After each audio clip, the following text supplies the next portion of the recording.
The reason I like jazz is because there are so many rhythms that come together to make the groove. And those rhythms are individually put down by different instruments. But when they're all come together, the movement is beautiful to the heart and to the soul. And that's why I love jazz.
So is he.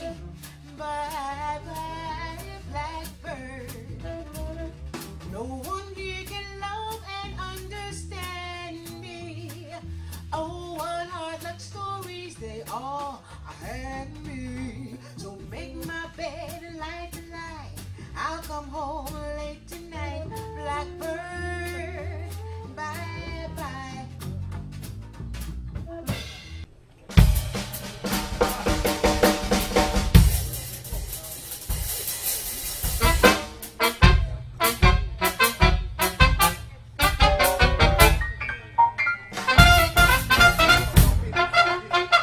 Tonight's concert was out of sight. It is a pleasure, always a pleasure, to witness the performance of great musicians, seasoned professional musicians that are well rehearsed.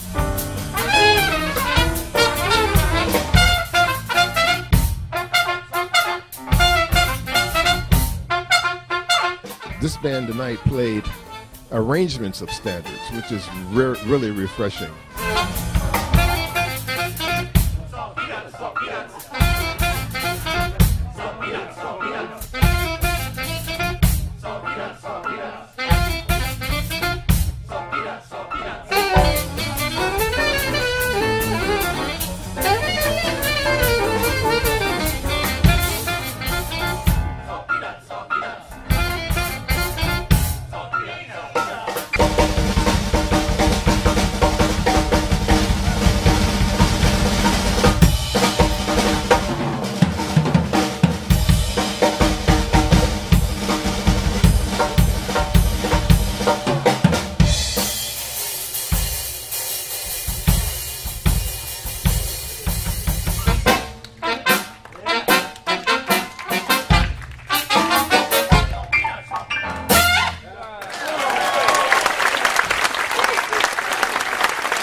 a diverse amount of people to share a similar experience. So it seems to be mostly about creativity and diversity and celebrating those things rather than being afraid of those things.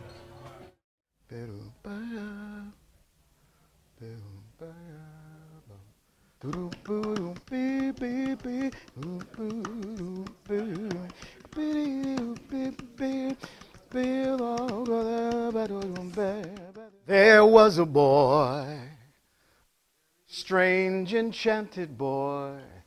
They say he traveled very far, over land and sea.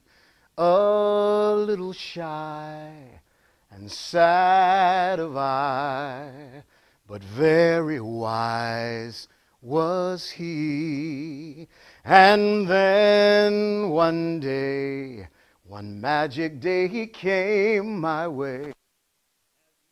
Of many things, fools and kings, this he said to me: the greatest thing you'll ever learn is just to love and be loved in return.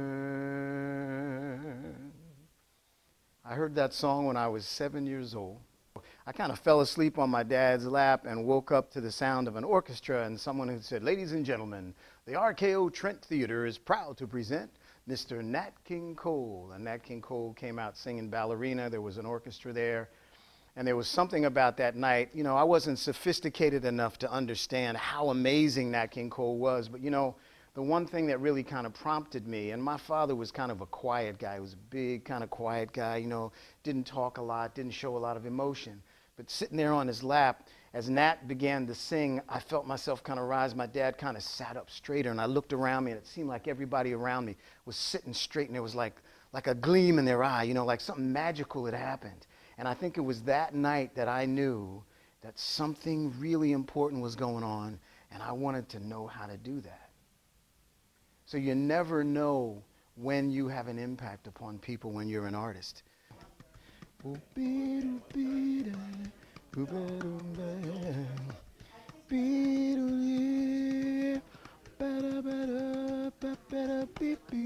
I mean, it was like wham! I just tried to be like a living trombone player, okay? And just woo, every note you know, because it was like, you know, it was my healing, it was my spirit, it was the way that I did what I did. But after those years of studying, I stepped back. And that quote that Miles Davis, that famous quote where Miles says that, you know, the real essence of the music is in the space between the notes, had a lot more meaning for me.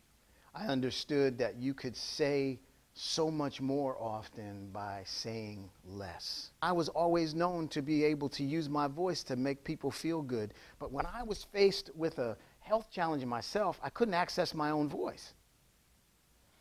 And I realized I hadn't really taken a lot of time beyond when I was a little guy and I was just feeling the rock and feeling the sound. I hadn't really taken a lot of time to take care of me. I want you to start high and go ee and stop when you feel your cranium vibrate. Ready? Go. Ee.